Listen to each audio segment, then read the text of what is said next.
Hey guys, what's going on? Brian here. Welcome back to another episode. Today we're going to be looking at the scape on this Cade build.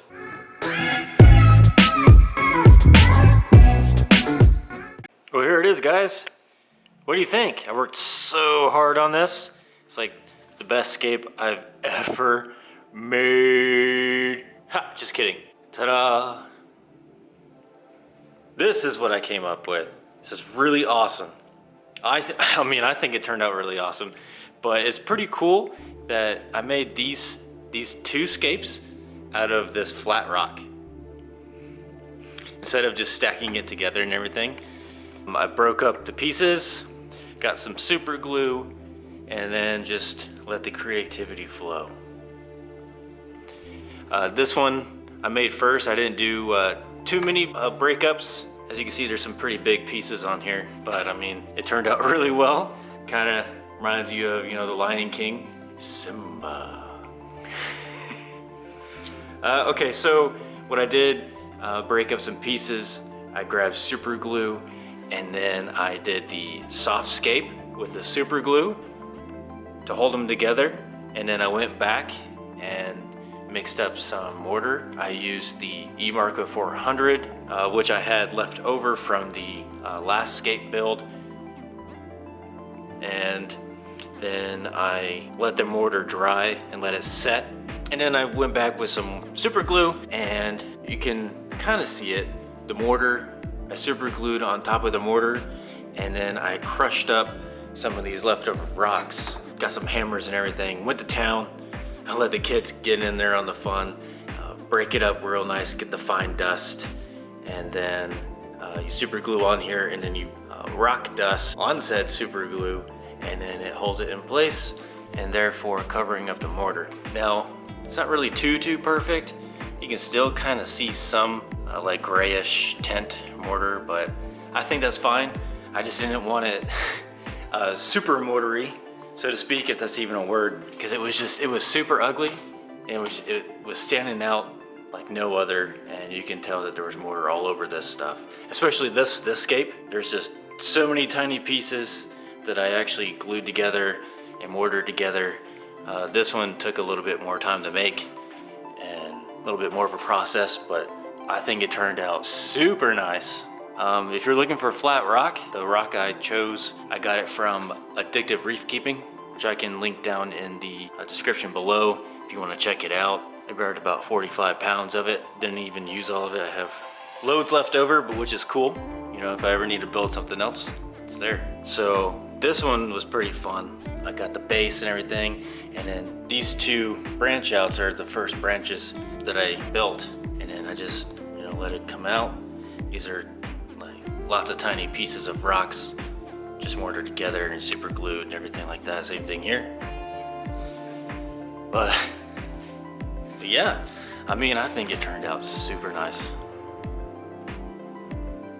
It's gonna be really cool, especially being a mixed reef and everything. You can have some like a torch or something out here, and not have to worry about it like whipping something else like over here or something. You just have this nice own little area to just whip around on, or even on this one out here, you can have a whole bunch of like euphilia type deal on this, and then going up is where I can have the SBS growing.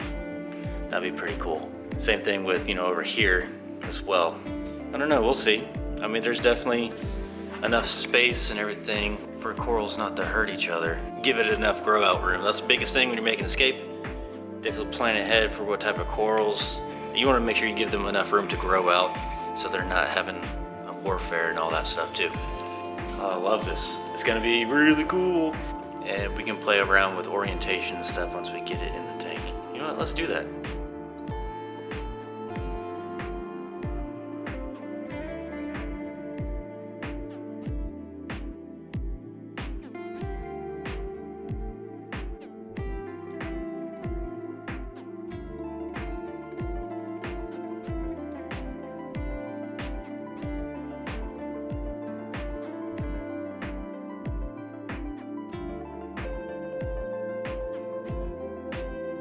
And there we have it. The scapes are in the tank. My whole concept for these were an island type. I think I nailed it. I think I did a pretty good job. I'll be thinking, ooh, look a little small.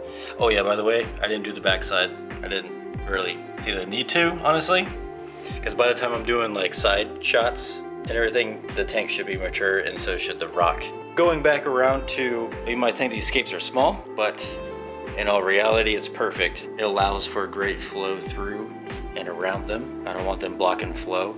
Plus, having a smaller footprint means more room for activities down here in the sand bed. Plan on getting something really nice and flowy down here in the sand bed. Maybe get some nice bottom dwellers like a trachea or scully type deal.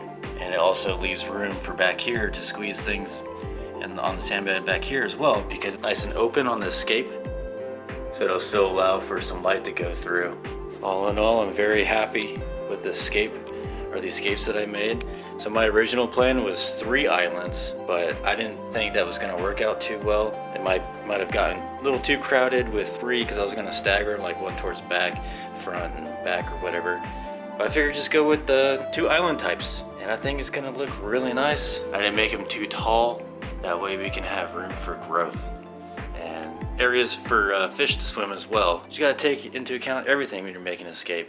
Your fish, your corals, your flow, all of that. All in all, man, I'm super happy. We're getting close. I think the next step is sand and then water and do a leak check. But I think first, we're gonna fix this door. Stay tuned for that.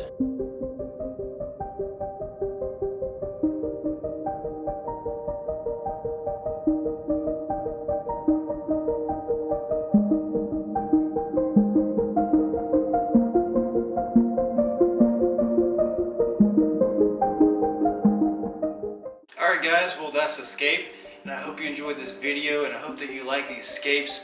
Let me know if you did down in the comments below, or maybe something you would have done differently. I always like to see what other people like to do.